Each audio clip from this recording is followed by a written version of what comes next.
రాజధాని అమరావతి పరిధిలోకి వచ్చే పొన్నూరు నియోజకవర్గం టీడీపీకి కంచుకోట లాంటిది. 2019లో ఇక్కడ వైఎస్ఆర్సీపీ అభ్యర్థి కిలారి రోసయ్య ఇక్కడి నుంచి విజయం సాధించారు. తండ్రి రాజకీయ వారసుడిగా విద్యార్థి దశ నుంచి రాజకీయాల్లో యాక్టివ్ అయ్యారు. 1985లో జేకేసీ కాలేజీలో ఉపాధ్యక్షుడిగా ఏకగ్రీవంగా ఎన్నికయ్యారు. 1993లో గుంటూరు మిర్చియార్డు సంఘం ఉపాధ్యక్షుడిగా, 1994లో గుంటూరు మిర్చియార్డు సంఘం అధ్యక్షుడిగా ఎన్నికయ్యారు. అయితే 2024 ఎన్నికల్లో ఆయనకు పొన్నూరు టికెట్ దక్కలేదు. ఆయన్ను గుంటూరు ఎంపీగా పోటీ చేయించగా ఓడిపోయారు. ఎన్నికల ఫలితాల తర్వాత వైఎస్ఆర్సీపీకి రాజీనామా చేశారు. Watch the story.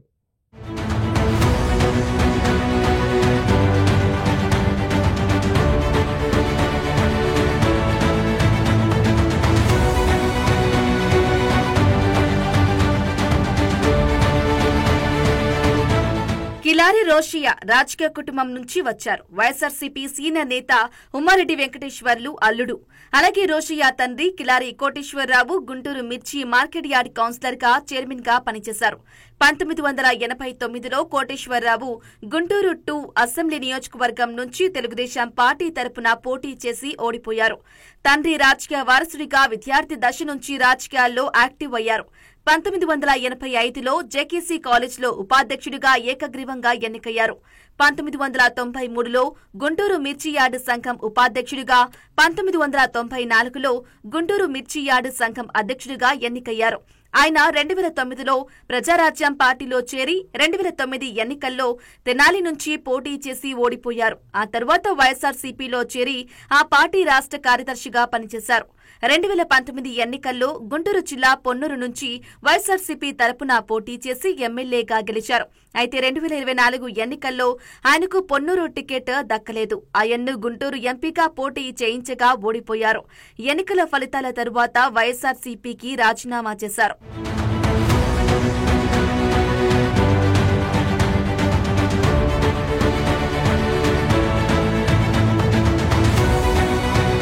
Kilari Rosaiah YCP సైతం రాజీనామా ప్రకటించడం సంచలనంగా మారింది. రాజీనామా సమయంలో ఆయన పార్టీపై తీవ్ర విమర్శలు గుప్పించారు. పార్టీకి వ్యతిరేకంగా పనిచేసిన వారికే పదవులు కట్టబెడుతున్నారని ఆయన మండిపడ్డారు. ఉమ్మారెడ్డి వెంకటేశ్వర్లుకి శాసన మండలి చైర్మన్ అన్నారని, కానీ కనీసం ప్రతిపక్ష నేతగా కూడా ఆయనకు అవకాశం ఇవ్వలేదని దుయ్యబట్టారు. ఉమ్మారెడ్డి అనుభవాన్ని పార్టీ వినియోగించుకోలేదని అన్నారు. విపక్ష నేతగా అప్పిరెడ్డి ఎంపిక విషయంలోనూ కనీసం ఎవరితోనూ చర్చించలేదు. లోక్సభ ఎన్నికల్లో ఎంపీ అభ్యర్థిగా నిలబెట్టి మానసికంగా తనను కుంగదీశారని ఆవేదన వ్యక్తం చేశారు. వైసీపీలో తాను ఇక కొనసాగలేనని, అందుకే పార్టీ సభ్యత్వానికి రాజీనామా చేస్తున్నట్లు కిలారి రోషయ్య ప్రకటించడంతో పొన్నూరు నియోజకవర్గం వైసీపీ ఎమ్మెల్యే అభ్యర్థిగా అంబటి మురళి పోటీలో నిలిచారు.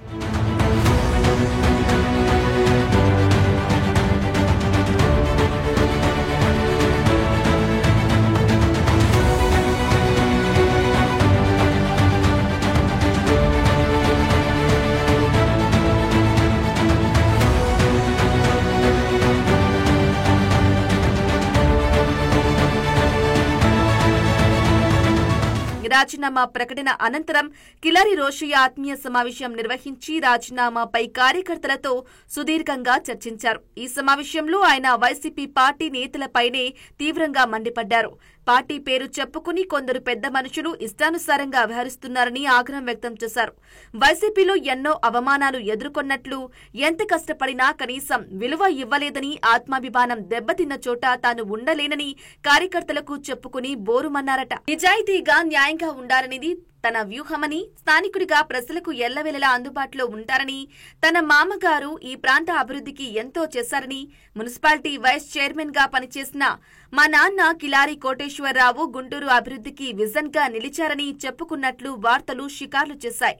వారి అడుగుజాడల్లో పట్టణ ప్రాంతాలే కాకుండా గ్రామీణ ప్రాంతాల్లో కూడా నియోజకవర్గ సమగ్ర అభివృద్ధికి తాను కృషి చేస్తానని, ప్రజలు తనను ఆశీర్వదిస్తారని నమ్ముతున్నారని ఆత్మీయ సమావేశంలో కార్యకర్తలు, అనుచరులు, అభిమానులకు చెప్పుకుని కిలారి వైసీపీకి గుడ్ బై చెప్పేసి జనసేన కండువా కప్పుకున్నారు.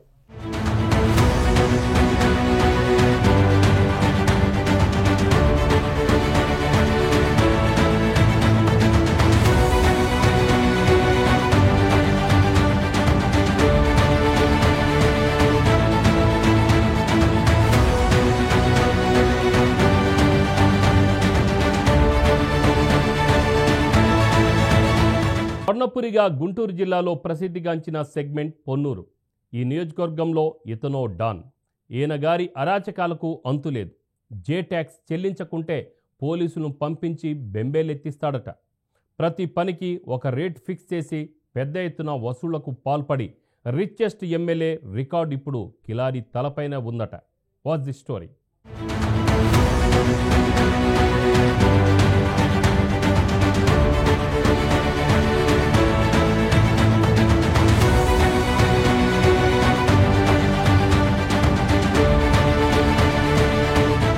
స్వర్ణపురిగా గుంటూరు జిల్లాలో ప్రసిద్ధిగాంచిన సెగ్మెంట్ పొన్నూరు 2019లో కిలారి వెంకట రోషయ్య ఎమ్మెల్యేగా ఎన్నికైన నాటి నుంచి స్వర్ణపురి ప్రతిష్ట మసకబారడం మొదలైంది.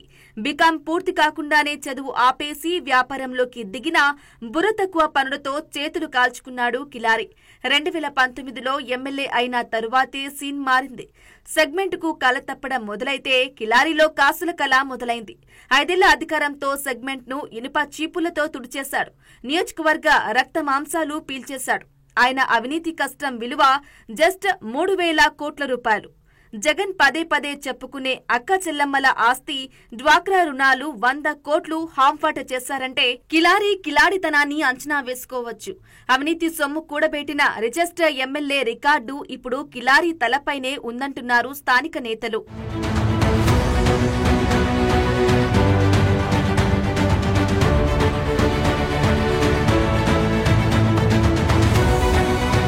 పొన్నూరు అవినీతి చక్రవర్తిగా నిలిచిన ఎమ్మెల్యే కిలారి చేయని అరాచకమంటూ లేదు.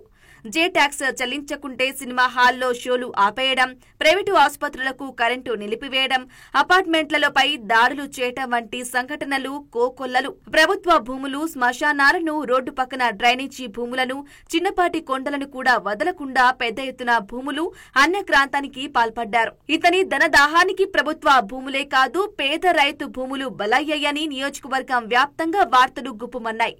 ఇంత జరిగినా పొన్నూరు మొత్తాన్ని భూతద్దం పెట్టి వెతికినా అభివృద్ధి ఆనవాళ్లే కనిపించదు. చెరువులు, మట్టి కొండలు, ప్రభుత్వ భూముల్లో యథేచ్ఛగా మట్టి, రాళ్లను తవ్వి తరలిస్తూ 100 కోట్ల రూపాయలు కిలాడి వెనకేసుకున్నాడు.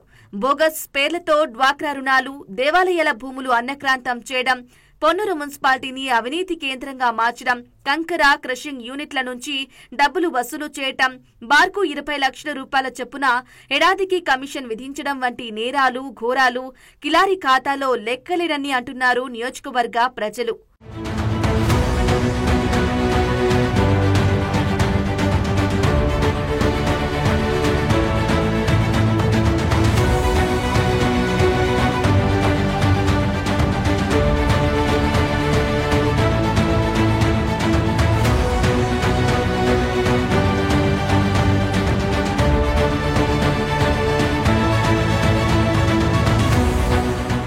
చీమల పుట్టలో పాములు చేరినట్టు డ్వాక్రా రుణాలే కాదు, రైతుల పేరిట కూడా బినామీ రుణాలు 150 కోట్ల మేర తీసుకున్నారు. మెగ్మా సీఎం సంతకం ఫోర్సరీతో కోట్ల రూపాయల దోపిడీయే కాకుండా పొన్నూరు నియోజకవర్గాన్ని కబ్జాకోరులకు అడ్డాగా మార్చాడంటారు స్థానికులు.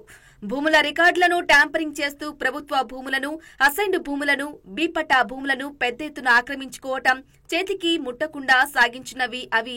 నీతి చరిత్రలో మచ్చుకు 4-5 అంశాలను తీసుకుంటే 100 ఎకరాల అక్రమాల లేవుట్లే అనుమతులిచ్చి 25 కోట్ల మేర దోపిడీకి పాల్పడినట్లు వార్తలు వచ్చాయి. దేవాలయాల భూములే కాదు, మరో అడుగు ముందుకేసి కుంభాభిషేకాల పేరుతో చందాలు వసూలు చేసి పెద్ద ఎత్తున చేతివాటం ప్రదర్శించారని స్థానికులు అంటున్నారు. నిరుపేదలకు ఇళ్ల స్థలాల కోసమంటూ జరిగిన భూసేకరణలో చేతివాటం ప్రదర్శించి అక్షరాల 30 కోట్ల రూపాయలు కిలాడి వెనకేశారని ఆ పార్టీ నాయకులే బహిరంగంగా మీడియా ముందుకొచ్చి చెప్పారు. అవినీతిలో అందరికంటే ముందంజలో ఉన్న కిలారి ఏ అవినీతి బాగోదం చేసినా తన చేతికి మట్టి అంటకుండా అన్నింట్లోనూ బినామీలను ముందు పెట్టి తెర వెనుక బాగోతం నడిపిస్తారట. వైసీపీ అధికారంలోకి వచ్చినప్పటి నుంచి ఒకవైపు కిలారి అనుచరులు, మరోవైపు కుటుంబ సభ్యుల అరాచకం రాజ్యమేలిందని ప్రతిపక్షాలు విమర్శించాయి. సహజ సంపదను అడ్డగోలుగా దోచేయడం, భూముల ఆక్రమణ, ఆస్తుల కబ్జాలు వంటి వాటికి కిలాడి ప్లాన్ రూపొందిస్తే క్షేత్రస్థాయిలో అమలు చేసేది మాత్రం ఆయన అనుచరులేనట. మద్యం వ్యాపారం 3 సీసాలు 6 గ్లాసులుగా నడుస్తోందంటే దాన్ని నడిపించే కిలాడి ఎంతటి ఘనుడో అర్థం చేసుకోవచ్చంటున్నారు నియోజకవర్గ ప్రజలు. ప్రస్తుతం జనసేన పార్టీలో చేరిన కిలారి వెంకట రోషయ్య పార్టీ మార్పుతో దోపిడీ బుద్ధిని కూడా మార్చుకుని మంచి నాయకుడిగా నిలబడతారో లేక పాత విధానాలే కొనసాగిస్తారో వెయిట్ అండ్ సీ.